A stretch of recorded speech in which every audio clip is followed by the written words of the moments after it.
Hello. Hello there. Well, we were just talking amongst ourselves like we hadn't seen each other in 2 weeks. Hello. Hello there.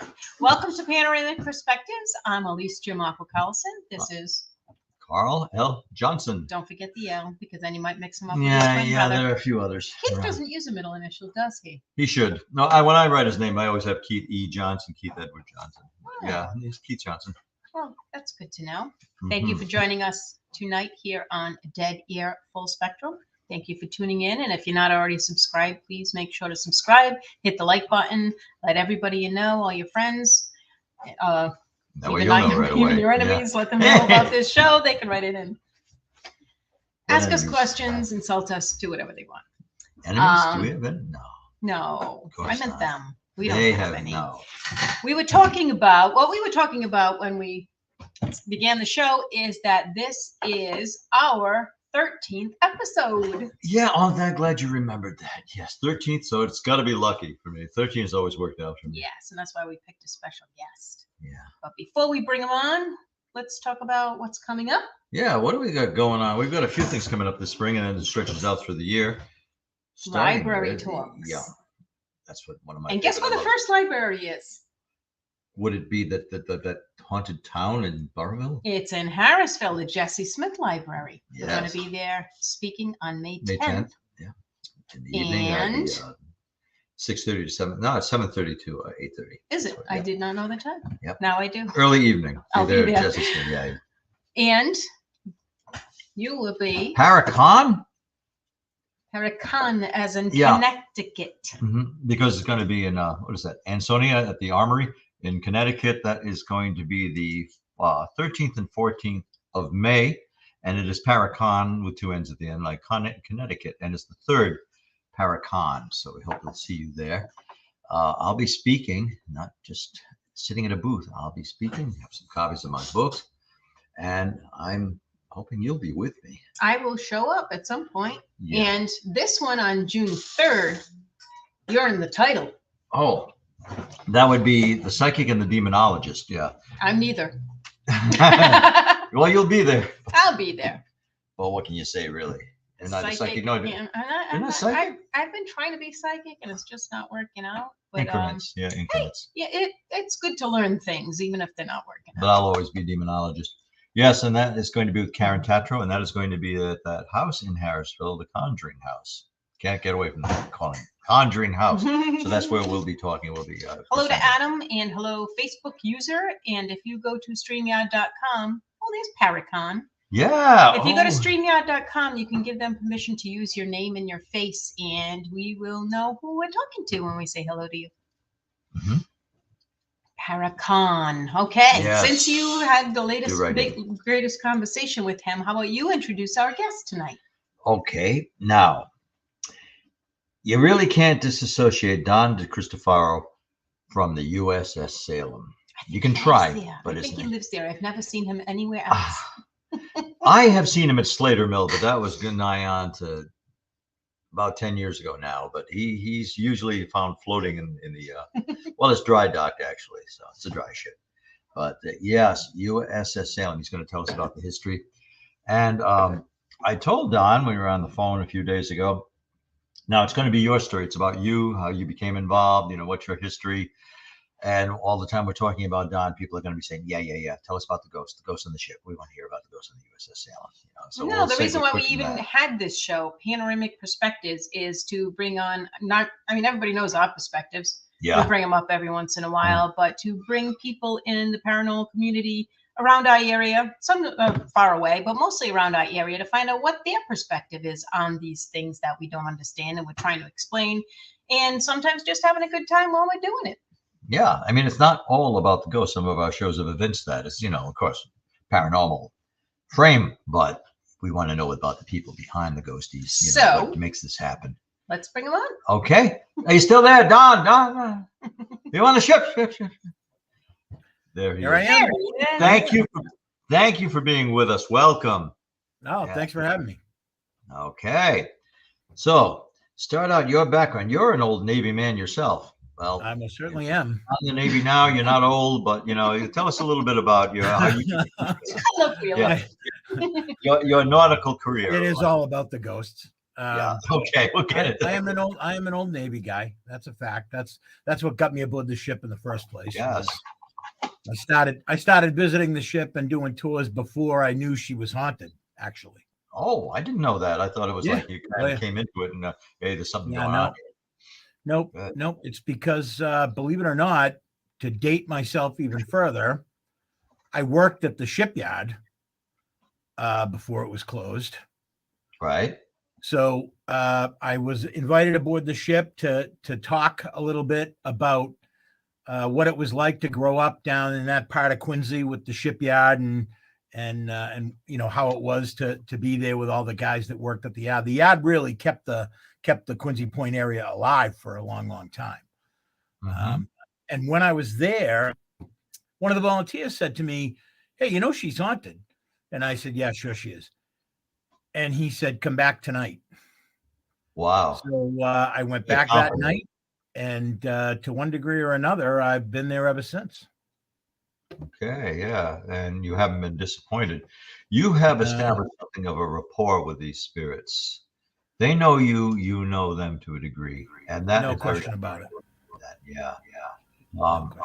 Do they like you? Do you think these spirits approve of you because of your Navy career? Yeah, it's kind of funny. Hey, Cody. It's yes. funny. Several of us are veterans. My gang, 2 of us are ex-Navy, and I think it's pretty safe to say that we certainly get the most activity. We certainly get the most responses. When we're there and when we start asking questions, we speak the same language to some degree. So somebody just paid us a compliment. One of the best investigations he had was aboard the USS Salem and Carlisle Johnson. Now you have something. Well, like I said, a rapport. It's remarkable to have communication with spirits anyway, but don't you have something of a love-hate relationship with a spirit referred to as the captain? The chief. The chief. That's it. The chief, our friend, the chief. Your friend, we've been together for a very, very long time.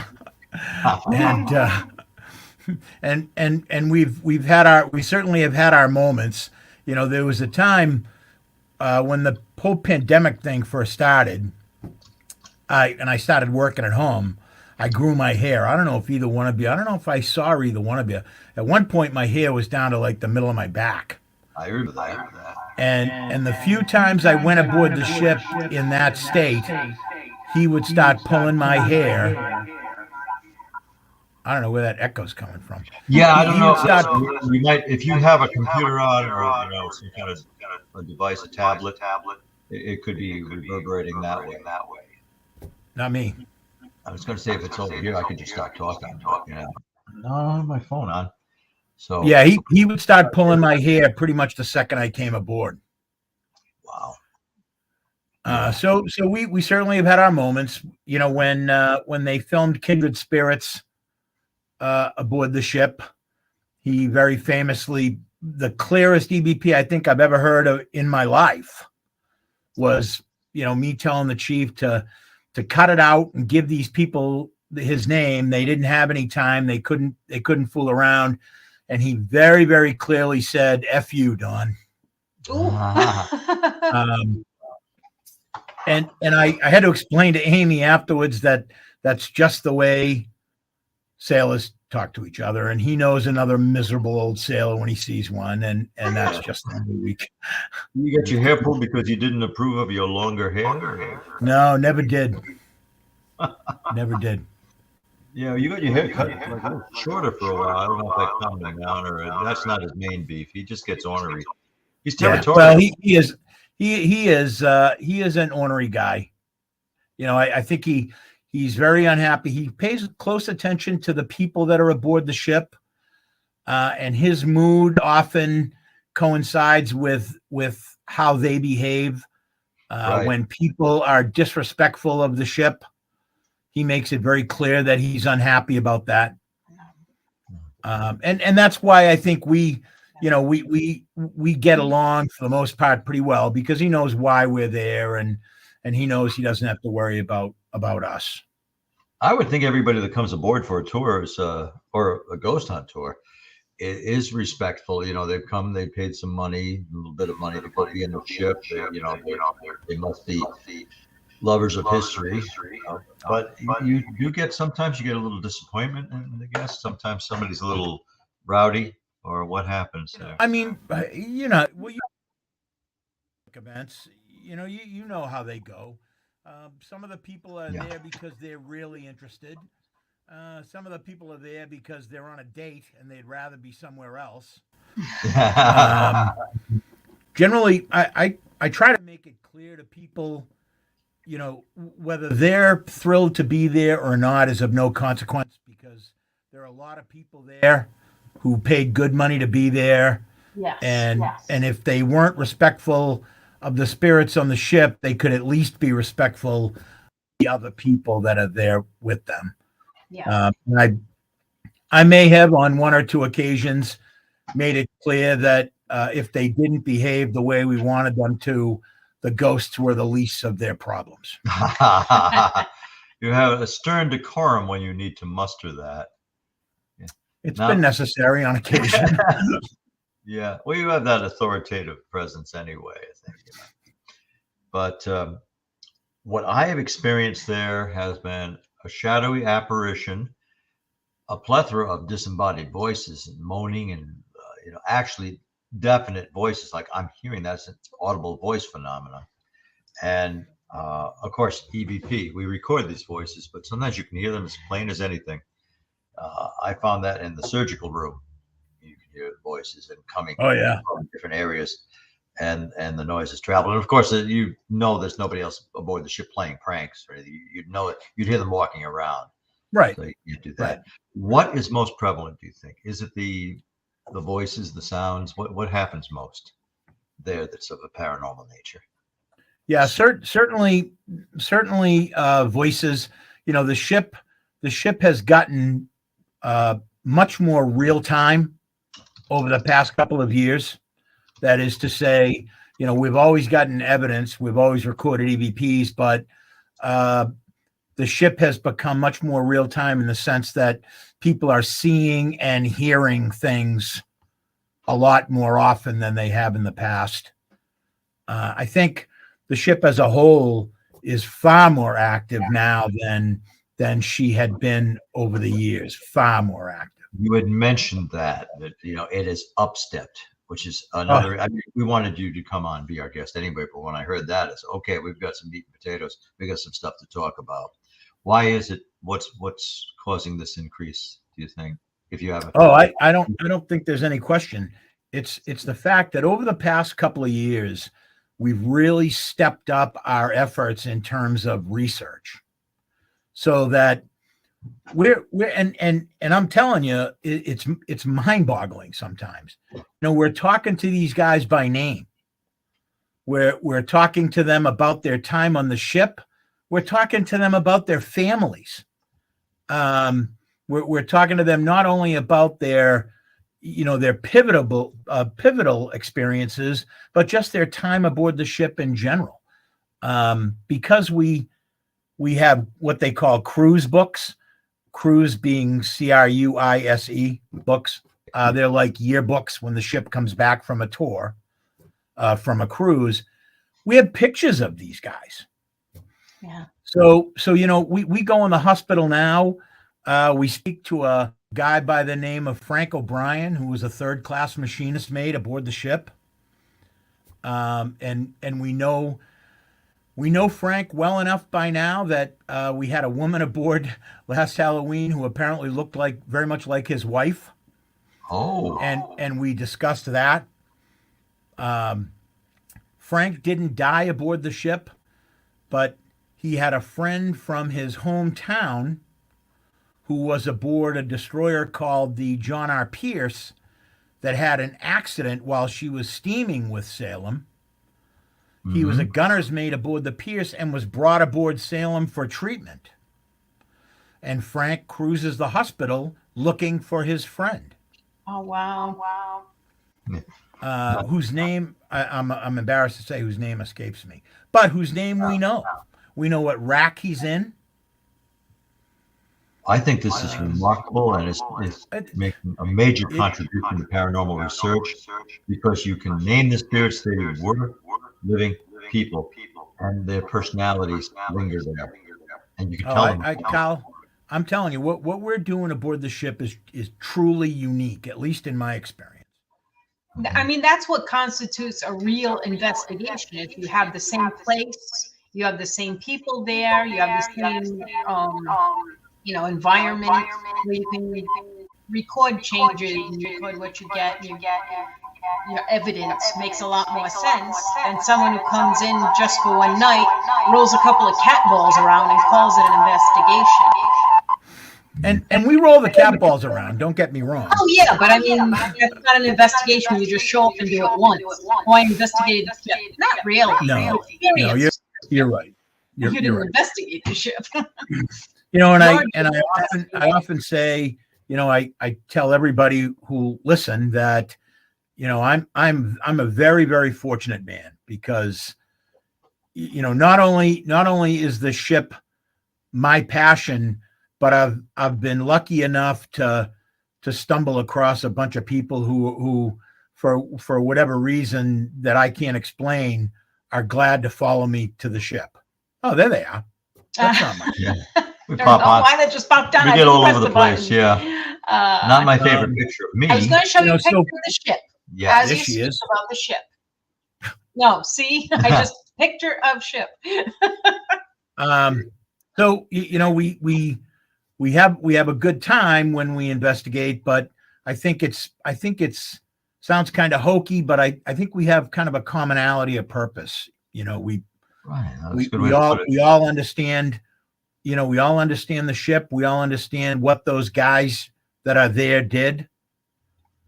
We appreciate that. And we speak to them with the respect I think that they deserve.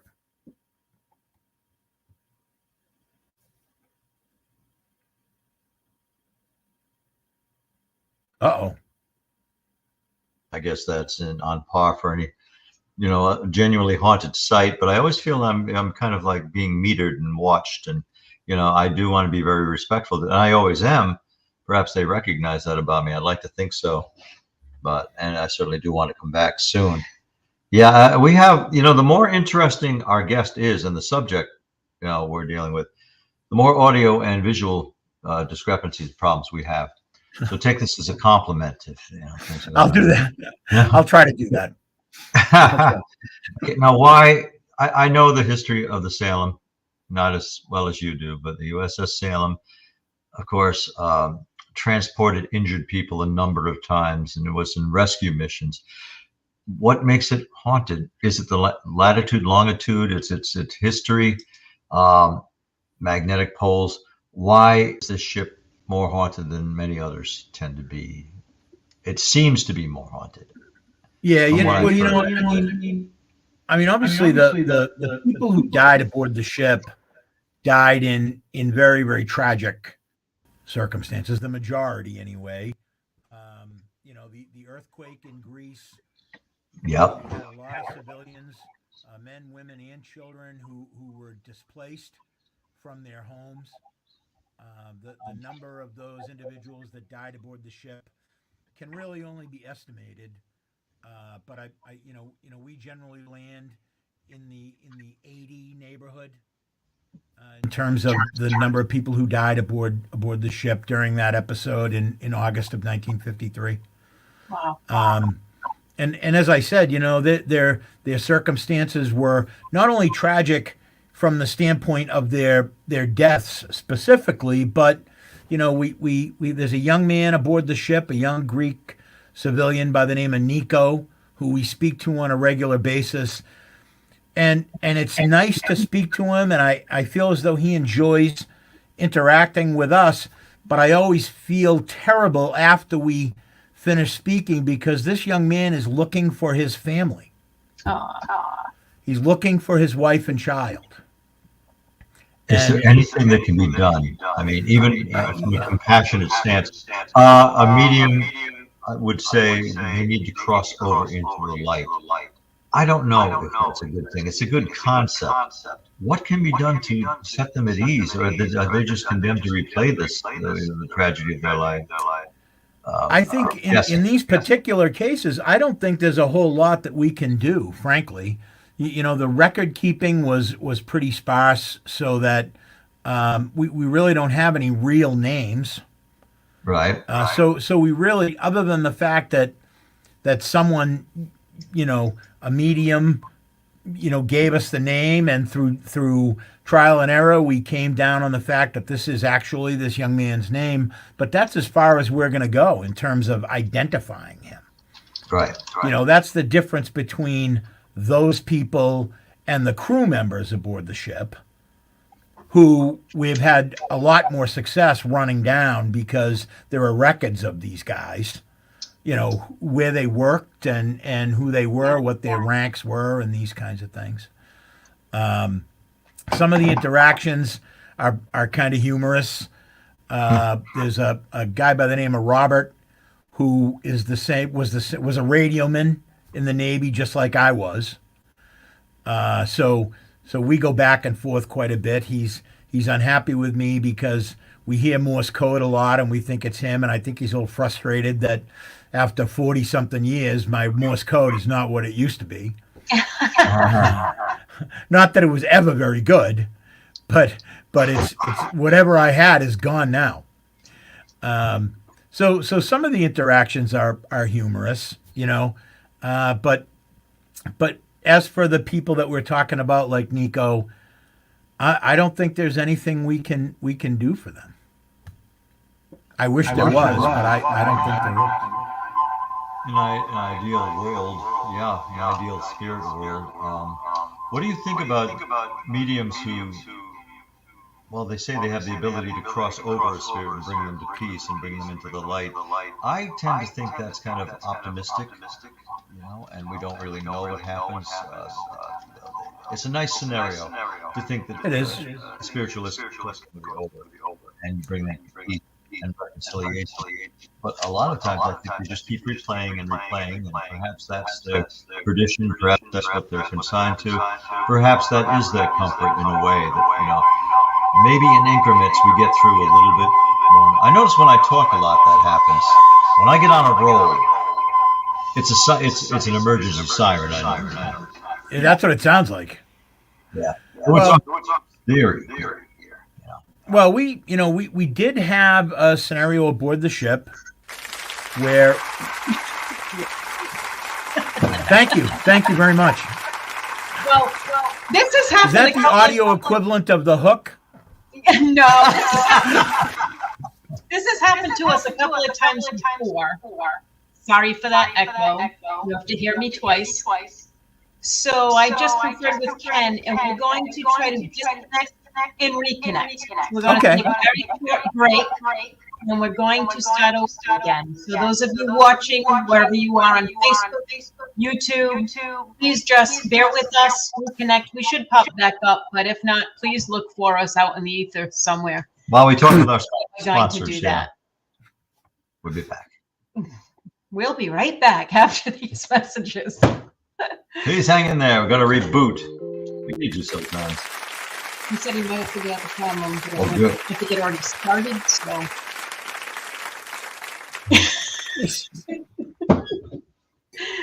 I'll need Ken to do all that now. So do I have to call in again, or do I have to? I don't know. Do I have to disconnect and come